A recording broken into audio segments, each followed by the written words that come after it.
नमस्कार, news India देख रहे हैं आप। आपके साथ मैं हूं चारुल शर्मा। सीधा चलते हैं गोरखपुर, जहां पर मुख्यमंत्री योगी आदित्यनाथ पहुंचे हुए हैं और यहां पर बीजेपी पदाधिकारियों के साथ बैठक कर रहे हैं मुख्यमंत्री योगी आदित्यनाथ। लोकतंत्र को एक मानव संस्कार के रूप में विकसित किया है, समृद्ध किया है। अपने हजारों वर्षों की अतीत की तरह की आने वाली सदियों में ही भारत मानवीय सभ्यता और अविरल धारा की तरह अनवरत गतिमान रहेगा। भारत का लोकतंत्र समृद्ध था, सशक्त था और आगे भी सशक्त होता रहेगा। भारत की जीवटता अमर थी, आगे भी अमर रहेगी। भारत का ज्ञान, विज्ञान और अध्यात्म सदियों से विश्व को मार्गदर्शन करता रहा है और अपने आने वाली सदियों में भी विश्व को इसी तरह राह दिखाती रहेगी। भारत के आदर्श और मूल्य अंधकार से भरे गुलामी और दौर में भी विलक्षण रहे हैं और ये आगे भी अक्षुण रहे बने रहेंगे। एक राष्ट्र के रूप में भारत की पहचान अतीत में भी अमर थी और भविष्य में भी अमर रहेगी। लोकतंत्र के केंद्र इस संसद में हमारा प्रयास होना चाहिए कि हम मुश्किल लगने वाले लक्ष्य तय करें और उन्हें हासिल करके दिखाएं। जो कल होना है उसे आज पूरा करने की कोशिश करें। जिसे दूसरा कोई आने वाले दिनों में भी करने के बारे में सोच रहा हो, वो हम भारतवासी पहले करके दिखाएं।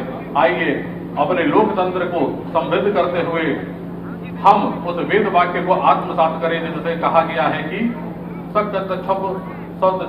सो मानसी जानताम, अर्थात हम सबके एक साथ कदम से कदम मिलाकर चले। हमारे संकल्प स्वरों में एकता का प्रवाह हो और हमारे अनंत करण में एक दूसरे से जुड़े हुए हों। आइए हम राष्ट्र निर्माण के इस महायज्ञ में अपने कर्तव्य पथ पर चलें, चलते हुए संविधान की शपथ को पूरा करें। जय हिंद, जय भारत।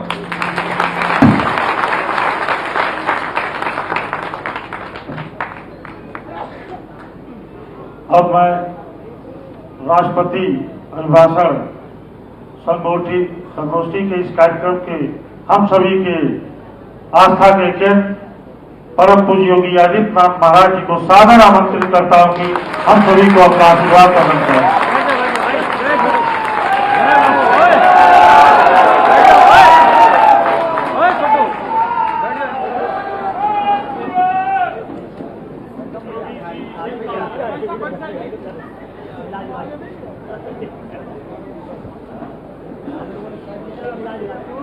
माननीय राष्ट्रपति श्रीमती द्रौपदी मुर्मू जी के द्वारा संसद के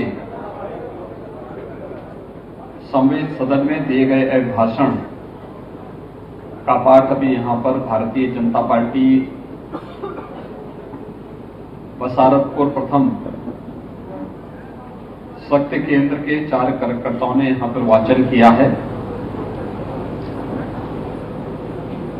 आज के इस कार्यक्रम में मंच पर उपस्थित भारतीय जनता पार्टी के क्षेत्रीय अध्यक्ष विधान परिषद के सदस्य डॉक्टर धर्मेंद्र सिंह जी, महानगर अध्यक्ष श्री राजेश गुप्ता जी, लोकप्रिय सांसद श्री रवि किशन जी, कालीबाड़ी के महंत जी, शक्ति केंद्र के प्रभारी महानगर के महामंत्री श्री ओम प्रकाश शर्मा जी, मंडल अध्यक्ष और कार्यक्रम का संचालन कर रहे श्री अजय। गोरखपुर से मुख्यमंत्री को आपने सुना। भी सीधे चलते हैं कर्नाटक, जहां पर आप देख सकते हैं कि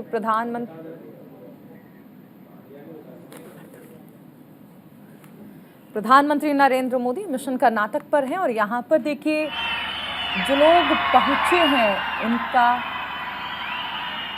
अभिवादन स्वीकार करते हुए। ನಿಮ್ಮೆಲ್ಲರಿಗೂ ನಮಸ್ಕಾರ। ಮದ್ದೂರಿನ ಗೆಜ್ಜೆಲೆಗೆರೆಯ ಈ ಪ್ರದೇಶ ಒಂದು ಐತಿಹಾಸಿಕ ಸಮಾರಂಭವನ್ನ ದಾಖಲಿಸುತ್ತಿದೆ। 12,000 ಕೋಟಿಗೂ ಅಧಿಕ ಮೌಲ್ಯದ 210 ಕಿಲೋಮೀಟರ್ ಉದ್ದದ 2 ರಾಷ್ಟ್ರೀಯ ಹೆದ್ದಾರಿ ಯೋಜನೆಗಳ ರಾಷ್ಟ್ರ ಸಮರ್ಪಣೆ ಮತ್ತು ಶಿಲಾನ್ಯಾಸವನ್ನು ಇದು ದಾಖಲಿಸುತ್ತಿದೆ। ಇದಕ್ಕಾಗಿ ವೇದಿಕೆಯಲ್ಲಿರುವ ಅತಿಥಿ ಗಣ್ಯರಿಗೆ ಮತ್ತು ತಮ್ಮೆಲ್ಲರಿಗೂ ಆದರದ ಸ್ವಾಗತವನ್ನು ಕೋರುತ್ತಾ ಸಮಾರಂಭಕ್ಕೆ ಬರಮಾಡಿಕೊಳ್ತಿದ್ದೇವೆ। Namaskar, a very warm welcome on this historic occasion of dedication of 6-lane access controlled Bengaluru-Mysuru highway and foundation laying for 4-lane Mysuru-Kushalanagara highway. We are indeed honored by the esteemed presence of Honorable Prime Minister of India, Shri Narendra Modi ji, and host of dignitaries. बड़े प्रमाण पर जो tourist है वो मैसूर आते हैं। पुराने road में आते समय काफी समय लगता था, पर नया रोड जो बना है इसके कारण वो 1 घंटे में बेंगलोर से मैसूर निश्चित रूप से पहुंचेंगे, ऐसा मुझे विश्वास है। इसके साथ साथ बेंगलोर में आदरणीय मुख्यमंत्री जी के सहयोग से हम रिंग रोड बना रहे हैं, जिसके ऊपर 17,000 करोड़ रुपए खर्चा कर रहे हैं। और मेरा विश्वास है कि रिंग रोड बनने के बाद हम डायरेक्टली मैसूर तक आना और आसान होगा। ये जो परियोजना है, ये शुरुआत में परियोजना करते समय अनेक अड़चनें आई, क्योंकि यहाँ बहुत फर्टाइल लैंड है। मैं विशेष रूप से कर्नाटक की सरकार का, आदरणीय मुख्यमंत्री जी का और विशेष रूप से सभी सांसद और विधायकों का हृदय से बहुत बहुत धन्यवाद देता हूं कि उनके सहयोग के बिना ये लैंड एक्विजिशन करना बहुत मुश्किल था। शुरुआत में इसकी कीमत 2200 करोड़ रुपए थी, पर आदरणीय प्रधानमंत्री जी ने नए कानून को जो मंजूर कर दिया था, उसके साथ उन्होंने हमको ये निश्चित रूप से मार्गदर्शन किया था कि किसानों के साथ अन्याय नहीं होना चाहिए, और इसी बात को लेकर हमने 4000 करोड़ रुपए केवल कॉम्पेंसेशन के लिए किसानों को दिए हैं। इसी हाईवे को बनाते समय ये 52 किलोमीटर नया बना है, 8 किलोमीटर एलिवेटेड है, साथ में वाटर कंजर्वेशन के लिए अमृत सरोवर का भी अनेक जगह निर्माण किया है। और सबसे बड़ी बात यह है कि ये हाईवे बनाते समय हमने विशेष रूप से जो पुराने पार्ट का जो रोड है वो भी अच्छा बनाया है। मुझे इस बात का समाधान है कि जितने सांसद, जितने मंत्री जब जब मेरे पास आए तो ओरिजिनल डीपीआर में केवल 24 ही अंडरपास थे, पर लगभग उनके पूरे आग्रह को मान्य करके हमने 89 ऐसे अंडरपास इसमें बनाकर दिए हैं। इसके लिए जो हाईवे था उसमें मांग की गई कि एलिवेटेड बनाओ, तो 8 किलोमीटर हमने एलिवेटेड बनाया है। और यहाँ के सांसद, विधायक, मंत्री जी, उनके कारण ही, उनके मांगों के कारण ही ये सब सुविधाएं करने के कारण कॉस्ट में थोड़ी बढ़ोतरी हुई है। मुझे बहुत खुशी है कि यह हाईवे निश्चित रूप से यहाँ के पर्यटन को दुगना करेगा। और पर्यटन ये ऐसा क्षेत्र है कि जिसमें 49% इन्वेस्टमेंट एम्प्लॉयमेंट पोटेंशियल पर खर्चा होती है, और यहाँ नए रोजगार भी निश्चित रूप से खड़े होंगे। इस हाईवे के निर्माण में जिन जिन विधायकों ने, सांसदों ने, मंत्रियों ने, सबने सहयोग किया है, उनको मैं धन्यवाद देता हूं। ये हाईवे का काम शुरू हुआ तब हमारे NHAI के मेंबर RK पांडे, इनके मार्गदर्शन में शुरू हुआ, और इसी महीने में 2 तारीख को रिटायर्ड हुए और उनने ये काम पूरा किया। उनका विशेष रूप से मेहनत, परिश्रम इस हाईवे के लिए उपयोगी आया है, उनको भी मैं विशेष रूप से धन्यवाद देता हूं। ये जो हाईवे बना हुआ है, ये NH 209, ये कोयम्बटूर इन तमिलनाडु तक अब इसकी कनेक्टिविटी होगी, और बांदीपुर वाइल्ड लाइफ सेंचुरी से तो मुझे लगता है कि इसके कारण तमिलनाडु की कनेक्टिविटी भी मिलेगी। उसके साथ साथ NH 212 which connects Sultan Bathery in Kannur district in Kerala, तो केरला और तमिलनाडु दोनों जगह इसकी निश्चित रूप से कनेक्टिविटी होगी। मुझे विश्वास है कि इस परियोजना से कृष्णराज सागर, श्रीरंगपट्टनम, मैसूर जैसे विरासत स्थलों पर पहुंचना आसान होगा, जिससे टूरिस्ट की संख्या बढ़ेगी। और इसमें हम कर्नाटक में 23 रोड साइड एमिनिटीज भी बना रहे हैं, और विशेष रूप से प्रधानमंत्री जी ने बीच में जो लकड़ी के टॉयज थे, मैं जब MSME मंत्री था उसको प्रमोट करने के लिए विशेष मार्गदर्शन दिया था। उसी प्रकार इस रोड साइड एमिनिटीज में हेलीपोर्ट होगा, ड्रोन पोर्ट होगा, गैस स्टेशन, पेट्रोल स्टेशन होंगे, रेस्टोरेंट होंगे, पार्किंग प्लेसेस होगी, वॉशरूम होगी। उसके साथ साथ जो कर्नाटक का हैंडलूम है, हैंडीक्राफ्ट है, सिल्क है, उसके साथ उड़न में कर्विंग, उड़न के जो अलग अलग फर्नीचर है, खनी है, यहाँ का चंदन का सोप है, इनके लिए भी विशेष रूप से स्टॉल के लिए हमने प्रायोरिटी देकर उनको भी विशेष रूप से इसको हम देंगे। ये भी बहुत महत्वपूर्ण है। आज दूसरा जो महत्वपूर्ण रोड का फाउंडेशन जो 4,500 करोड़ रुपए का है, जिसकी लेंथ 93 किलोमीटर है, वो बेंगलोर से मंगलोर तक पोर्ट कनेक्टिविटी के लिए अल्टरनेटिव मार्ग है। It will give a big boost to the economic activity in this region, क्योंकि मंगलोर पोर्ट में जो तकलीफ है वहाँ घाट में, उसके कारण बहुत सा ट्रैफिक चेन्नई में टुटीकोरिन में जाता है। ये रोड बनने के कारण निश्चित रूप से उसमें भी काफ़ी बढ़ोतरी होगी और इकोनॉमिक एक्टिविटी इस रीजन में और बढ़ेगी। मेरा विश्वास है कि एलावाला, बिलकेरी, हंसूर इस जिले के ट्रैफिक प्रॉब्लम भी इससे छूटेंगे और जो 5 घंटे के समय लगता था वो 2 घंटे तक आएगा, जिसके कारण ये भी रोड बहुत महत्वपूर्ण है। कूर्ग जो है is rated as one of the top hill station destination in India, तो कुर्ग जाने के लिए भी इससे बहुत बड़ी आसानी होगी। प्रधानमंत्री जी के नेतृत्व में इंफ्रास्ट्रक्चर को हाईएस्ट प्रायोरिटी प्रधानमंत्री जी ने हमको दी है और उसी के कारण गति शक्ति योजना भी बनी है, जहां पोर्ट से मल्टी मॉडल लॉजिस्टिक पार्क भी हम बना रहे हैं। बेंगलोर में कर्नाटक की सरकार से उसका भी निर्माण हो रहा है। सबसे महत्वपूर्ण जो बेंगलोर चेन्नई एक्सप्रेस हाईवे है, ये विशेष रूप से दिल्ली से, नॉर्थ से, पंजाब, हरियाणा, वहां से जोड़कर सूरत तक आने के बाद मुंबई और पूना जाने की अब जरूरत नहीं है। प्रधानमंत्री जी ने गुलबर्गा में इस हाईवे के 2 पोर्शन का भूमि पूजन किया और काम शुरू हो गया है। ये बेंगलोर चेन्नई एक्सप्रेस हाईवे ये कश्मीर से कन्याकुमारी तक, कारगिल से लेकर लद्दाख, लेह से लेकर कन्याकुमारी, त्रिवेंद्रम, कोचीन तक जोड़ने वाला महामार्ग बनेगा और जो निश्चित रूप से करीब 20,000 करोड़ का है और मेरा विश्वास है कि 50% उसका वर्क कंप्लीट हुआ है और हम इसी साल दिसंबर में ये चेन्नई बेंगलोर सूरत एक्सप्रेस हाईवे का काम हम पूरा करेंगे। बेंगलोर चेन्नई एक्सप्रेस हाईवे का काम अगले मार्च तक पूरा होगा और चेन्नई सूरत एक्सप्रेस हाईवे जो है उसका काम निश्चित रूप से दिसंबर तक पूरा होगा। मुझे बंगलोर के रिंग रोड का भी काम हम आने वाले मार्च के पहले नए साल में वो भी काम पूरा करेंगे, जिससे बंगलोर में ट्रैफिक जाम से काफी बड़े प्रमाण पे मुक्ति मिलेगी।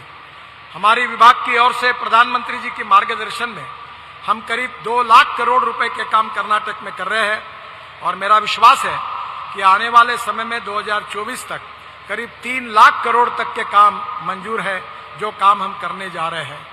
मुझे बहुत खुशी है। It is a great pleasure and pride for me that today in the history of Karnataka this is one of the historical place which is in the world known historical place Mysore and connected to the IT capital of the world Bangalore. It is really a great event and it is a great opportunity for all of us to execute this work. मैं प्रधानमंत्री जी को बहुत बहुत अभिनंदन करता हूँ, धन्यवाद देता हूँ कि उन्होंने आज के इस कार्यक्रम में इस हाईवे का उद्घाटन किया है। दिसंबर में निश्चित रूप से चेन्नई बेंगलोर हाईवे के भी उद्घाटन उनके हाथ से हम करेंगे और निश्चित रूप से रिंग रोड का भी निर्माण मार्च तक अगले साल पूरा करेंगे। इसी विश्वास के साथ फिर से एक बार कर्नाटक की जनता को मैं अपनी तरफ से बहुत बहुत बधाई देता हूं, आपका अभिनंदन करता हूं। धन्यवाद, नमस्कार। ವಿಶ್ವ ದರ್ಜೆಯ ರಾಷ್ಟ್ರೀಯ ಹೆದ್ದಾರಿ ಜಾಲದ ಮೂಲಕ ಕರ್ನಾಟಕದ ಸಶಸ್ತ್ರೀಕರಣ. In this context, congratulatory words and warm wishes shared by Honorable Central Minister Shri Nitin Gadkari ji. Thank you so much, sir, for all your good words. Request Honorable Chief Minister of Karnataka Shri Basavaraj Bommai ji for his speech. ಸ್ವಾಗತಿಸೋಣ ಸನ್ಮಾನ್ಯ ಮುಖ್ಯಮಂತ್ರಿಗಳು.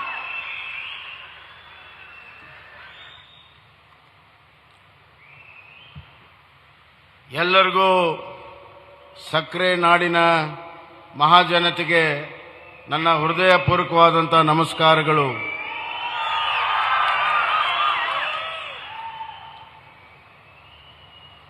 ಸಕ್ಕರೆಯ ನಾಡಿನಲ್ಲಿ ಮೊಟ್ಟ ಮೊದಲು ಸಕ್ಕರೆ ಕಾರ್ಖಾನೆ ದೇಶದಲ್ಲಿ ಆಗಿರುವಂಥದ್ದು ಮಂಡ್ಯದಲ್ಲಿ, ಹಾಗೂ ಮೊದಲನೆಯ ವಿದ್ಯುತ್ ಶಕ್ತಿ ಉತ್ಪಾದನೆ ಆಗಿರುವಂಥದ್ದು ಮಂಡ್ಯದಲ್ಲಿ. Mandya is India.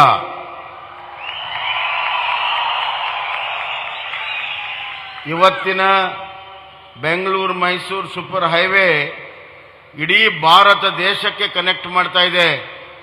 ಹೀಗಾಗಿ ಮಂಡ್ಯ ಈಸ್ ಇಂಡಿಯಾ ಅನ್ನುವಂಥ ಸ್ಲೋಗನ್ ಅನ್ನ ನಮ್ಮ ನೆಚ್ಚಿನ ಪ್ರಧಾನಮಂತ್ರಿ ನರೇಂದ್ರ ಮೋದಿಜಿ ಅವರು उत्तर प्रदेश की बुराई करेंगे और दिल्ली में आएंगे तो केरल की बुराई करेंगे।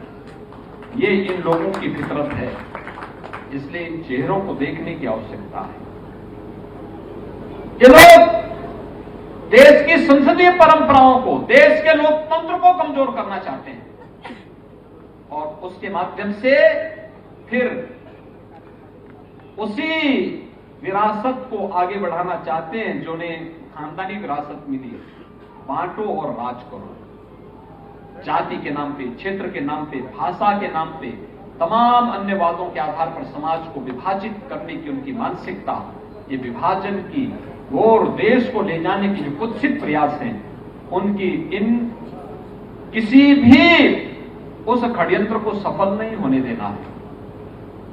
महामहिम राष्ट्रपति जी का यह भाषण भारत की 8-9 वर्षों की उपलब्धियों के साथ साथ भावी योजनाओं का प्रतिनिधित्व करता है। एक नए भारत के निर्माण की 2047 में हमारा भारत कैसा होगा, वो दुनिया को मार्ग दिखाने वाला भारत होगा, दुनिया को राह दिखाने वाला भारत होगा, एक महाशक्ति संपन्न भारत होगा। और उस महाशक्ति संपन्न भारत के निर्माण के लिए हम सबको मिलकर के प्रयास करना होगा। अभिभाषण को न केवल वाचन बल्कि उसकी एक एक पंक्ति अपने आप में एक मंत्र की गूंज उसके अंदर सुनाई देती है, एक नए भारत की गूंज उसके अंदर सुनाई देती है। उसको उस रूप में हम अंगीकार करेंगे। इस विश्वास के साथ मैं आज के इस कार्यक्रम के अवसर पर बसारतपुर प्रथम के शक्ति केंद्र में जुटे हुए आप सभी पदाधिकारियों का, कार्यकर्ताओं का, बूथ अध्यक्षों का एक बार फिर से अभिनंदन करता हूं।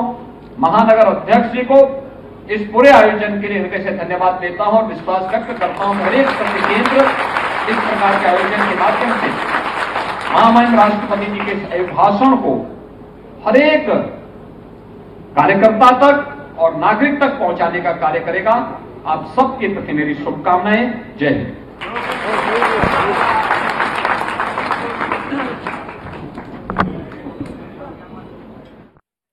ಮತ್ತು ಒಟ್ಟು 10 ಲೇನ್ಗಳ ಸೂಪರ್ ಹೈವೇ ಆಗಬೇಕು ಅಂತ ಬಹಳ ದಿವಸದ ಒಂದು ಬೇಡಿಕೆ.